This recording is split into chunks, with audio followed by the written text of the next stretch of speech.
Chemical sector, यहाँ पे अनुपम रसायन के बारे में सवाल है सुरेंद्र जी का।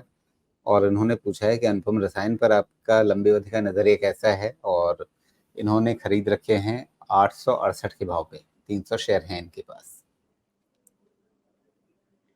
पर्टिकुलरली अनुपम रसायन को मैं केमिकल में ट्रैक नहीं करता, लेकिन इस पे व्यू यही रहेगा, केमिकल की रिकवरी में अभी समय है, लेकिन रिकवरी होनी चाहिए, ऐसा है, ऐसा समझ में आता है देख के।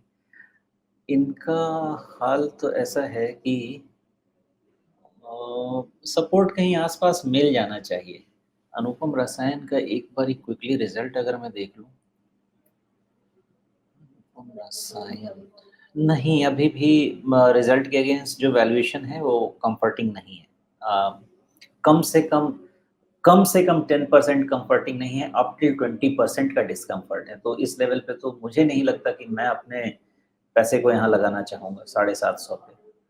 अगर इस पे 100 से 150 रुपये, मतलब 650, 650 वाला जो रेंज है, कभी इसमें अगर दिखता है किसी भी सिचुएशन से, तो वहाँ पे सोचा जा सकता है फ्रॉम इन्वेस्टमेंट स्टैंड पॉइंट। लेकिन केमिकल सेक्टर पे मेरा व्यू अलग है। अनुपम रसायन पे वैल्यूएशन के हिसाब से मेरा डिस्कम्फर्ट है। जी, और एक चीज इसमें समझनी थी सुमेश कि इसकी प्रमोटर होल्डिंग जो है वो काफी बदलती रही है पिछले कुछ वर्षों के दौरान। कभी घट जाती है, कभी बढ़ जाती है। क्या करते हैं ये? नहीं, मैंने ट्रैक तो नहीं किया है राजीव जी, इसलिए बहुत ज़्यादा इस नहीं, पे मेरा एक व्यू रुझान हो नहीं है। सकता है कि ठीक है, प्रमोटर होल्डिंग एक बार को घट गई, कोई एक स्पेशल ओकेजन था, घट गई, उन्होंने पैसा किसी वजह से निकाला हो। एक रुझान ये हो सकता है कि वो धीरे धीरे अपनी स्टेक होल्डिंग बढ़ा रहे हैं, लेकिन कभी घट जाना, कभी बढ़ जाना, फिर घट जाना, मतलब ये तो मतलब समझ में नहीं आने वाली बात है कि भाई प्रमोटर होल्डिंग में ऐसा नहीं होना चाहिए आमतौर पे।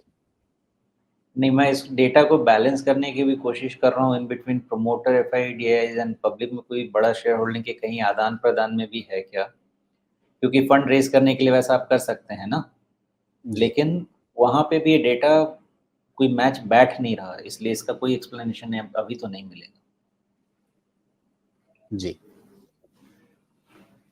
क्योंकि प्रमोटर होल्डिंग घटे तो उसका कारण हो सकता है, बढ़े तो उसका कारण हो सकता है। कभी घटे, कभी बढ़े, कभी घटे, वो तो ट्रेडिंग हो गई। तो प्रमोटर को अपने शेयर में ट्रेडिंग थोड़ी करनी है। नहीं, अब ये तो कंपनी समझना पड़ेगा राजीव जी, क्योंकि अगर हो सकता है कि कुछ समय के लिए अगर मुझे अपना स्टेक कम करना है, पैसा लेके आना है, कहीं कैपिटल डालना है, तो उसके लिए मैं कर सकता हूँ, मैं दे सकता हूँ। लेकिन और थोड़े समय के लिए ऐसा किया भी जा सकता है, लेकिन वो मोस्टली क्या होता है, नेगोशिएटेड काइंड ऑफ ट्रेड्स रहते हैं, जिसमें आप इंस्टीट्यूशंस या किसी लार्ज एचएनआई के साथ डील करते हैं। अदरवाइज़ इन जनरल तो पब्लिक में आके बेचना-खरीदना नहीं ही करेंगे। यहाँ का पैटर्न क्लियर नहीं है। जी।